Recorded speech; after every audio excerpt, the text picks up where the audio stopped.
Good morning, class, and welcome to today's animal theme day or bring your pet day. I don't have a pet, so I turned myself into a pet. Luckily, I just watched The Tiger King, so I became a tiger, and I still have some wizarding powers that you guys gave me a few years back. And check it out, I can actually wiggle my ears now. Or pretty cool, huh? But anywho, I do want to say that the pajama winners, it was everybody. You guys all deserve a prize, and we did have some late entries, so I do want to share with you those late entries, and I will go ahead and show you guys the entries for the Christmas photos. So here are some of the late entries from yesterday's pajama day. So some of the late uh, submissions was Wendy taking her selfie in her pajamas.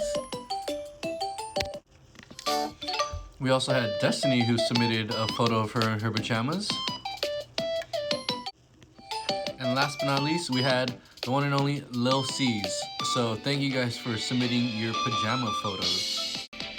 So for all you pajama contestants, I will give you guys a prize as soon as we get back to school. If we don't get back to school, then I will have to give you guys a prize some way, somehow. But thank you guys for submitting. And now let's move on to our Christmas submissions.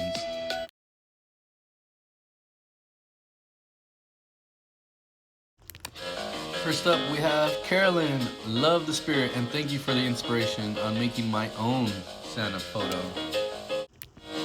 We have Alina showing off her Mickey Mouse gingerbread ears with the Christmas lights in the background. We have Yvette, that's actually very creative, the next fashion designer. She actually did not have any Christmas stuff, but she did have a blanket, which she made into a nice little hoodie.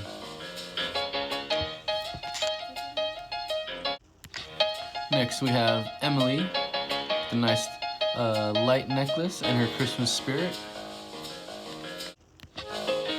We have Juan with the awesome T-Rex Christmas shirt and, of course, the Raiders hat. And last but not least, we have Jesus, who is dogging the camera looking like a gangster, straight up G on Christmas. Great job, Jesus. So once again, thank you guys all for submitting your photos. I love the school spirit. Keep it up, and you guys are only 3 days away from getting a homework pass. And if you guys do it all week long, I might even throw in an extra surprise. So keep it up. And the last announcement for today is you guys have no homework.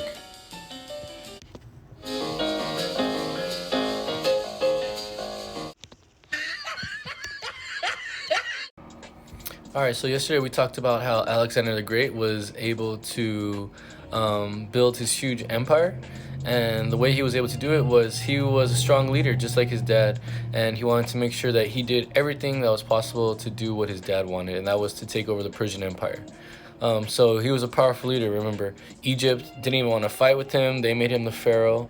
The Persian kings was running away from him, and eventually when the Persian king died, they just named Alexander the king of Persia, and he cut down that knot that they thought was impossible to cut down.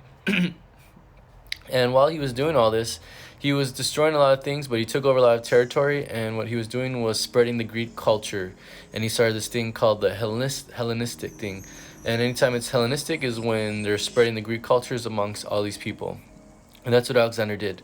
Unfortunately, he did die. No one knows how he died. He died when he was halfway through India and he started to march back. And then he was buried in a tomb in Egypt. So Alexander, he's known as one of the greatest conquerors because he defeated all these people and got all these land and all these people under his empire. And he was the only one to ever take down the Persian Empire. So that was Alexander. So before we move on, let's go ahead and review what we did yesterday. Alright, so number one, what steps did Alexander take to create his empire? Alexander, he did a lot of things. First off, he destroyed the city of Thebes, and he destroyed the city of Thebes because they were rebelling against him, and he wanted to make them an example for all the other Greek states that wanted to rebel against Alexander. Next, he attacked the Persian Empire in Asia Minor, which is where he cut down the Gordian knot. He went on to Egypt, where there was not even a battle fought, and they just crowned him the pharaoh. And then he defeated the Persian army for the last and final time and became the whole ruler of the Persian Empire and the empire that he was building. As he traveled, he started to build these new cities, and he modeled them after the Greek cities and encouraged Greek settlers to move there because remember, he was in love with the Greek culture and he wanted to make sure that the Greek culture was spread around his whole empire. Number two, how did Alexander help spread the Greek culture throughout his empire?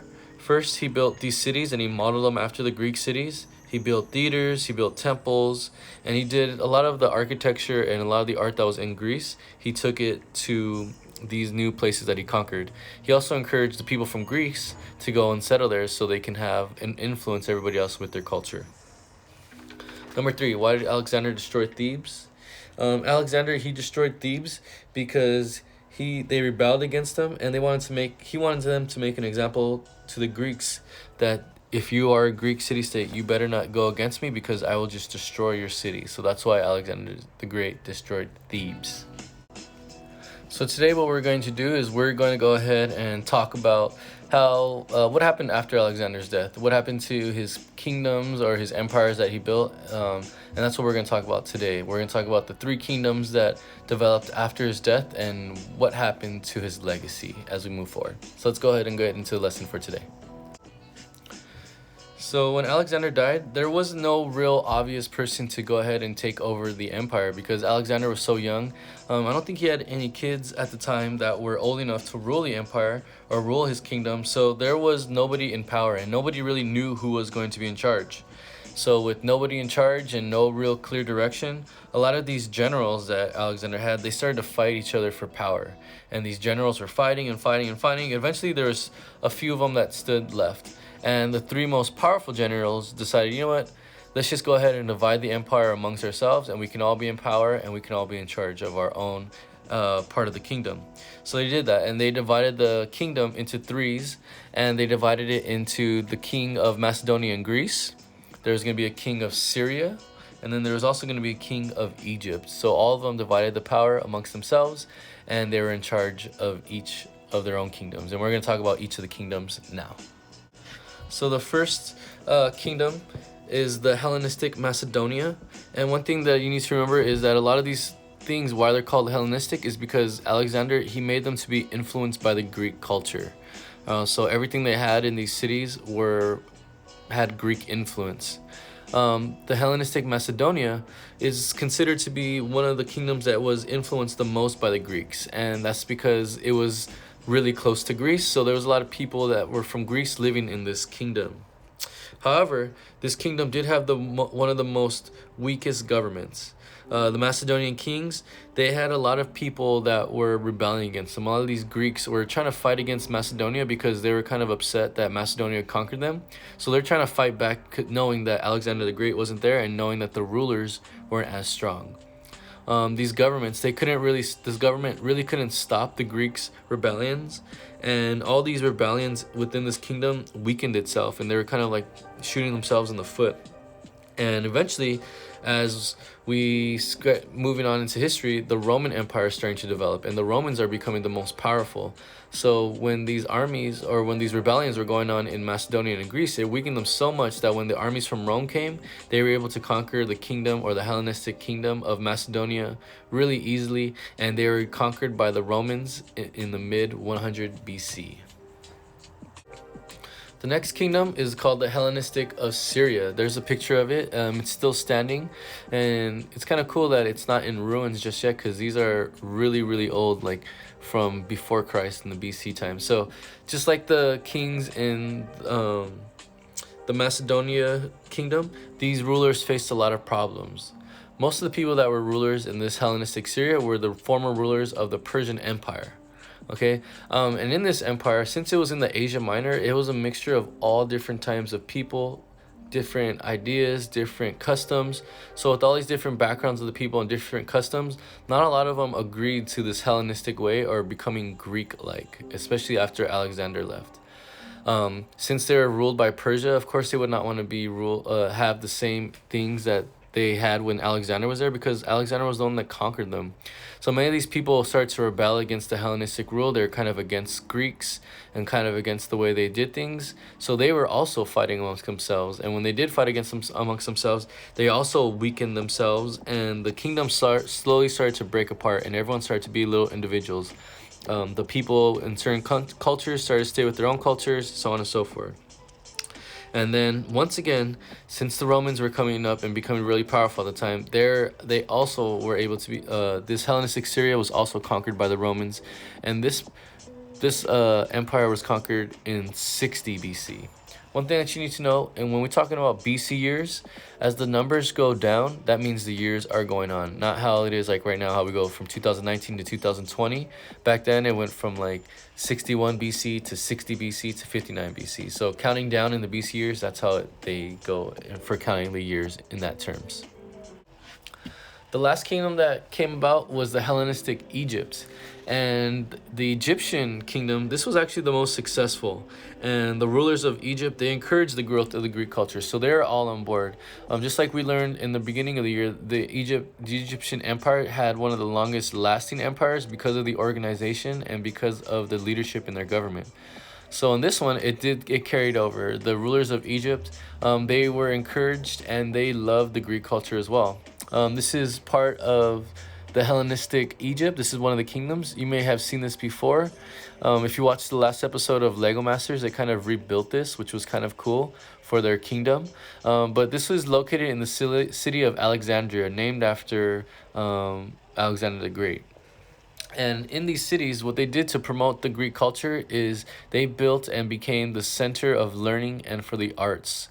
So they had a lot of scholars here, they had a lot of historians, they had a lot of artists, and they were all remaking the Greek culture and reestablishing Greek art in Egypt.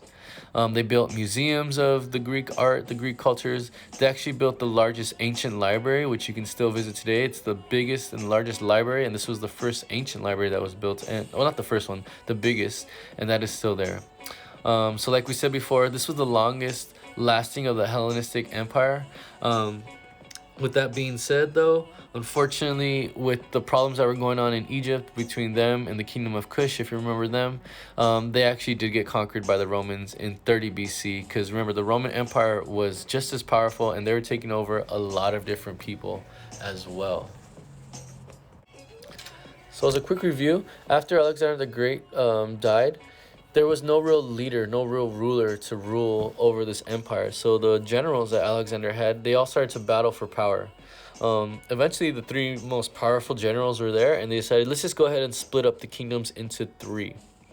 One thing that they wanted to do was they wanted to keep this Greek culture that Alexander had. They wanted to keep that legacy in for Alexander. So spreading of the Greek cultures, that's why it's still called the Hellenistic Kingdoms, is because remember, Hellenistic means influenced by the Greeks.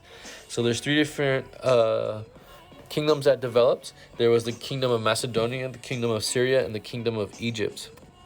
All of these kingdoms got ruled and taken over by the Romans, and because basically they all started to fight amongst themselves in their own kingdom, leaving it open and vulnerable for the Romans to come in and take over. Macedonia, they had some of the weakest government. They couldn't put down the rebellions against the Greeks. In Syria, they had way too many people from different cultures, and they didn't accept the Greek culture, so they started fighting amongst themselves and started to break away. In Egypt, that was the most successful one because they were all in. They all bought into this Greek culture. They built museums. They became the center of learning and the center for scholars. But unfortunately, civil war amongst themselves did allow them to get conquered by the Romans, just like everybody else.